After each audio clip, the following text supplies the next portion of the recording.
ان کا اخراج عام طور پر گردے کے کسی مرض کو ظاہر کرتا ہے۔ ایسی صورت میں لائکوپوڈیم ایسڈ، فاس بینزک ایسڈ اور نائٹرک ایسڈ دیے جانے چاہیے۔ تو وہاں ہم دیکھتے ہیں کہ بعض اوقات پیشاب میں جراثیم بھی دیکھنے میں آتے ہیں۔ تو ایسی صورت میں مختلف قسم کے جراثیم پائے جاتے ہیں، بیکٹیریا، اور ان کی موجودگی کی بڑی وجہ UTI یورینری ٹریک انفیکشن ہوتی ہے۔ ان کی موجودگی کا درست تعین کرنے کے لیے کلچر ٹیسٹ کروایا جاتا ہے۔ تو ان کے لیے کلچر ٹیسٹ کرایا جاتا ہے جب کسی خاص طرح کی چھوت لگتی ہے، تو اس کا آغاز مثانہ سے ہو یا کسی اور مقام سے، اس میں جراثیم کی موجودگی ضرور ہوگی۔ تو آرسینوکینتھرس سارساپریلا کی طرف توجہ دی جانی چاہیے۔ اور سوزاک کے مریضوں میں پیپ آتی ہے، تو اس میں سوزاک کے مریض سوزاک کے جراثیم موجود ہوتے ہیں۔ بہت سے جراثیم دوسروں تک منتقل ہو کر امراض پیدا کرنے کی صلاحیت رکھتے ہیں۔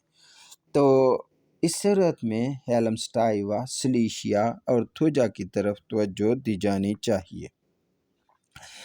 تو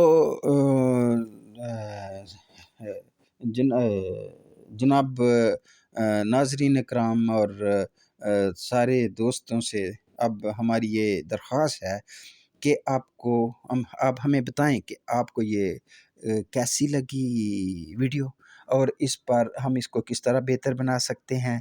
اس پر ہمیں ضرور بتائیں کہ ہم اس کو کس طرح بہتر بنا سکتے ہیں۔ ہمارے چینل کو سبسکرائب کریں، لائک کریں، شیئر کریں، اور دوسرے خصوصی طور پر جو ہومیوپیتھک اسٹوڈنٹس ہیں جو کالجز میں پڑھ رہے ہیں ان کو یہ بتائیں، اور تاکہ وہ علم کو سیکھیں، اور تاکہ ان کو ایک جگہ پر آسانی کے ساتھ جب علم مل جائے گا تو وہ انشاءاللہ وہ ان کے لیے بہت ہی مفید ہوگا۔ اگر اس میں کوئی کمی کوتاہی یا اس میں کوئی بہتری کی تجاویز آپ کے پاس ہیں تو ہمارے کمنٹ سیکشن میں اس پر بات کریں، انشاءاللہ ہم ان کو دیکھیں گے، ان پر غور کریں گے، ان پر توجہ دیں گے، اور اس کے مطابق اپنی امپروو کرنے کی کوشش کریں گے۔ میں ہوں سیالکوٹ سے ڈاکٹر عبدالحی، 031580950660۔ السلام علیکم ورحمۃ اللہ وبرکاتہ۔